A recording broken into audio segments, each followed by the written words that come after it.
Alim jamaknya ulama. Kalau ulama itu banyak. Jamak itu banyak. Tunggalnya alim. Siapakah alim itu? Siapakah ulama itu? Saya langsung saja sifatnya. Alim itu kalau secara bahasa artinya yang punya ilmu. Pakar di bidang tertentu. Alim fit tafsir, pakar tafsir. Alim fil hadis, pakar hadis. Sudah? Ini syarat pertama. Jadi kalau mau ngaji, ada majlis, lihat punya kapasitas nggak pengajarnya. Kajian tafsir, ahli tafsir bukan. Hafal Quran nggak? Ahli hadis, pakar nggak di bidang hadis? Ibu bikin kajian, Bu, ngundang ustad. Jangan semua dipukul rata bisa mengajarkan. Ibu materinya apa? Oh, babnya sirah, carilah ustad yang pakar di bidang sejarah. Babnya fikih, cari ustad yang ngerti fikih. Jangan ustad sejarah di bintang ngajar fikih. Nggak nyambung. Nggak nyambung.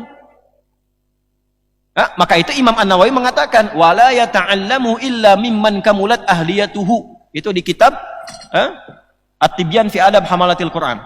Kata Imam An-Nawawi wala yata'allamu, dan tidaklah seorang itu belajar illa mimman kamulat ahliyatuhu, kecuali satu syaratnya dari 4 kualifikasi. Satu, dari guru yang punya kepakaran di bidangnya. Pakar. Jadi menjelaskan itu sudah jelas. Bukan datang dekat masjid buka Google. Gitu. Jelas ya? Nah, itu satu. Makanya penting punya database tuh. Dulu saya awal-awal ngajar tuh di Al-Ihsan, di As-Salam, dulu ba'da maghrib saya ngajar di sini. Saya mengusulkan itu. Coba masjid-masjid kita duduk tuh, DKM-DKM-nya, bikin database. Siapa guru-guru kita yang biasa mengajar? Database-nya apa? Ini pakarnya di bidang apa? Bidang apa? Nanti gantian. Jangan satu tempat ngajarnya itu juga, semua materinya itu yang sama. Ya, nanti Anda tinggal milih. Oh, sekarang kajian A di Al-Azhar, di As-Salam apa dekat sini? Di Al-Ihsan apa di sana? Masjid lain apa? Tinggal pilih. Yang sedang Anda butuh apa, yang ngajar itu. Psikologi Ustadz Fulan, psikologi Islami ilmu nafas. Kitabul Buyu, bab tentang bisnis. Kitabul Usra Ailah, bab tentang rumah tangga. Ya, fikih, keluarkan, turunkan. Satu. Ini baru kualifikasi dasar. Tapi dia belum menjadi alim minal ulama kalau belum punya sifat yang kedua ini. Apa sifat yang kedua? Nah, Quran surah 35 Fatir. Di ayat yang ke-28. Wa minan nasi wad dawabi wal an'ami mukhtalifun alwanuhu kadzalika.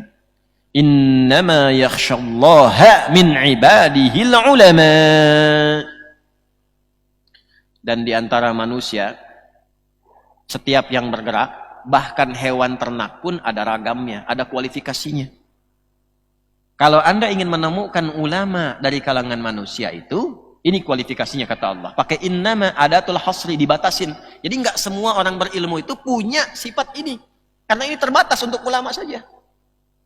Apa sifat itu? Innama yakhshallaha. Saya akhiri bagian terakhirnya, memiliki sifat khasyah. Khasyah itu di atas khauf. Ya, wa minan nasi wad dawabi wal an'ami mukhtalifun alwanuhu kadzalik. Innama yakhshallaha. Lihat harakat akhirnya, yakhshallaha bukan hu. Yakhshallaha min ibadihil ulama. Sungguh yang punya sifat khasyah. Suka diartikan takut. Takut itu ada dua, ada khauf dan khasyah. Khauf pasangannya roja. Ya, roja dan khauf. Kalau khauf itu ketakutan standar. Standar. Semua orang punya sifat khauf. Ya. Takut kalau kajian terlampau panjang, khauf. Ya. Takut kalau anak ini kok telat pulangnya. Ibu takut kok akhir bulan suami belum ada penampakan uang belanja. Khauf. Itu ada di Al-Baqarah ayat 155 sifatnya. Wala nabluwannakum bisyai'im minal khauf. Ada, khawatir itu ada. Khawatir. Tapi kalau Anda sedang belajar dengan saya begini, tiba-tiba kemudian ada suara di luar. Bukan biasa tuh. Ngintip-ngintip di jendela, harimau. Padahal hari Ahad sekarang, yang ada harimau. Kira-kira responnya bagaimana? Nah, nggak usah harimau lah. Sedang begini gempa, goyang, tinggi. Masih bertahan di majlis atau bubar? Bubar tuh. Ya wajar kan keluar misalnya. Wajar. Nah itu khasyah namanya. ketakutan yang dalam atas sesuatu karena merasakan ada dampak yang menghunjam pada jiwa. Jadi yang tersentuh bukan pikirannya, jiwanya langsung takut. Nah, ulama itu punya ketakutan yang dalam pada Allah. Sentuh jiwanya itu sudah merasakan dengan jiwanya. Ma'rifatnya sudah dalam. Sehingga dari dalam jiwanya dibentuklah pikirannya, dibentuklah fisiknya. Jadi ulama itu karena takutnya kepada Allah, nggak mungkin dia bertutur kecuali yang dibenarkan oleh Allah. Bicaranya terukur, karena takut kalau salah Allah nggak ridho. Bersikapnya tuh tertuturnya bagus. Takut Allah nggak suka. Tata. Di atas ilmu itu ada khasyah. Itu di atas ilmu. Yang pintar banyak Bapak Ibu sekalian. Yang hafal Quran dengan nomornya, posisinya. Hafal hadis dengan nomornya. Banyak yang begitu. Tapi yang khasyah itu terbatas. Ulama sembarangan bicara itu bukan ulama. Menurut Quran. Ya. Ulama yang mengaku ulama tapi perilakunya seperti bukan ulama. Duniawinya terasa tinggi. Kasar. Kata-katanya kotor. Tidak terkontrol. Sedikit-sedikit mencela dan itu bukan ulama menurut Quran. Karena dia punya standar. Jadi bukan cuma kalau Allah kalau Rasul, kalau itu baru bagian pertama, itu standar dasar. Saya gaul banyak dengan orientalis. Banyak sejak di Tripoli. Ada juga tokoh-tokoh agama lain. Yang pastor ada, pendeta ada, macam-macam bergaul. Dan di antara mereka, orientalis khususnya, itu yang hafal Quran banyak, yang bisa kalau Allah kalau Rasul itu banyak. Tapi tidak beriman. Jadi banyak yang bisa mengatakan dalilnya ini, kalau cuma adu dalil itu gampang.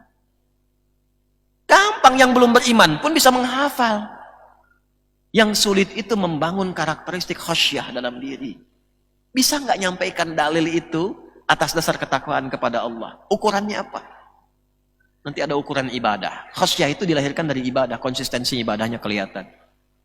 2, akhlak. Bicara tuh dia jaga supaya nggak menyinggung gitu. Tutur. Ya, jadi ada khasyah yang melahirkan kelembutan itu lewat Quran. Orang tuh kalau sudah cek ulama manapun semua pendapatnya akan sama. Kalau orang sudah jadi ahli Quran pasti lembut. Kalau orang dekat dengan hadis pasti punya hujah. Kalau orang tahu fikih dan usul fikih pasti logikanya begitu kuat. Kalau orang menguasai semua bidang ini, sempurnalah dia sebagai ulama. Ya. Jadi standarnya khasyah. Jadi kalau cuma lihat orang hafal, orang tahu, orang dalil menyebutkan ini itu, tapi tidak terbangun sifat khasyah, konsistensi kebaikannya tidak nampak. Kadang-kadang kotor, ada provokasi dalam lisan dan sebagainya. Ya, cukup tidak harus mencela, cukup diketahui. Oh, yang saya dapatkan dari si fulan ininya saja. Tapi kualifikasi menjadi majlis, tempatnya belum tentu. Jelas? Nah, nanti jika mendapatkan yang seperti ini, kita dapat ilmunya, dapat akhlaknya, dapat kepribadiannya, dapat pengaruh kekuatan iman yang meningkat pada diri kita. Itulah yang dimaksudkan di sini. Kalau sudah ada yang begitu, dengar namanya saja sudah enak, senang gitu. Ya, baru dengar namanya kan sudah senang. Dan itu melintasi zaman. Kalaupun sudah meninggal, tetap dengar nama itu indah. Dengar Umar aja kan langsung baik kita. Dengar Ali langsung baik. Abu Bakar itu langsung baik. Ya. Nah, ulama-ulama begitu, kalau kita dengar langsung menyentuh pada hati kita, itu sudah punya kualifikasi yang dimaksudkan. Dan itulah yang bisa merubah hidup kita dengan izin Allah Subhanahu wa Ta'ala. Nah, ini materi kita kelihatan sederhana, tapi kita sangat membutuhkan materi ini di situasi seperti saat ini. Yang pintar banyak, yang baik, yang sekarang sangat dibutuhkan dalam kehidupan kita. Maka setidaknya, kalau belum menemukan yang baik-baik, setidaknya rubahlah diri kita menjadi lebih baik, lebih dekat dengan Allah Subhanahu wa Ta'ala. Ini materi kajian kita yang bisa disampaikan pagi hari ini. Semoga Allah Subhanahu wa Ta'ala merahmati kita semua tanpa kecuali. Penting saya sampaikan permohonan maaf saya secara pribadi. Saya minta maaf, saya minta ampun pada Allah Subhanahu wa Ta'ala. Sudah sekian banyak mungkin waktu, tempat untuk mengajar itu dilangsungkan termasuk di sini.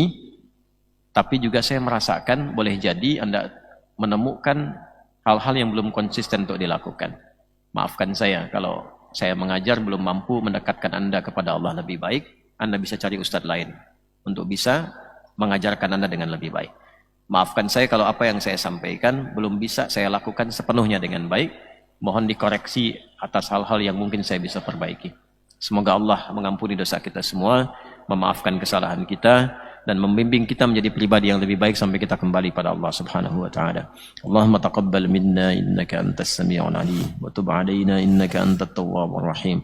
Allahumma rabbana la tada' lana fi maqamina hadha wa fi kulli maqamin dhanban illa ghafartah.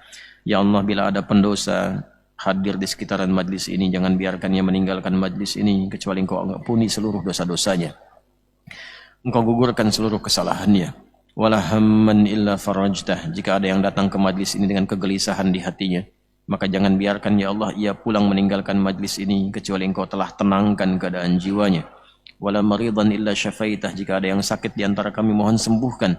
Wala dainan illa qadaitah. Jika ada yang terlilit oleh utang piutang, maka mohon limpahkan rizki yang luas kepadanya untuk bisa melunasi utang dan membaikkan keadaan hidupnya. Allahumma ya arhamar rahimin, Allahumma ja'alna min ahlil Qur'an waj'alil Qur'ana sahiban lana fid dunya wa syafi'an lana fil akhirati ya arhamar rahimin. Ya Allah, jadikan kami termasuk ahli Al-Qur'an. Jadikan Al-Quran sebagai sahabat kami di dunia, syafaat bagi kami di akhirat ya Allah. Allahumma ja'alna min muhibbi Sayyidina Muhammad sallallahu alaihi wasallam waj'alna min ashabi syafaati yaumal qiyamati ya arhamar rahimin. Ya Allah, jadikan kami para pecinta Rasulullah sallallahu alaihi wasallam dan berikan kami kesempatan untuk mendapatkan syafaat Rasulullah sallallahu alaihi wasallam dengan cinta kami kepada beliau ya arhamar rahimin. Allahumma ja'alna minal muta'allimin, minal mutafaqqihina fid din ya arhamar rahimin, minal mahdiyyin biridhaka wa hubbika ya arhamar rahimin kama tuhibbu wa tardah. Ya Allah, jadikan kami insan beriman yang gemar menuntut ilmu, insan beriman yang gemar memahami ilmu, insan beriman yang gemar mengamalkan ilmu, insan beriman yang gemar mencari ridha dan cintamu ya arhamar rahimin. Rabbana atina fid dunya hasanah wa fil akhirati hasanatan wa qina adzabannar. Wa sallallahu ala sayyidina Muhammad wa ala alihi wa sahbihi ajma'in. Wa akhiru da'wana subhanakallahumma wa bihamdika nashhadu an la ilaha illa anta nastaghfiruka wa natubu ilaik. Alhamdulillahi rabbil alamin. Thumma assalamu alaikum warahmatullahi wabarakatuh.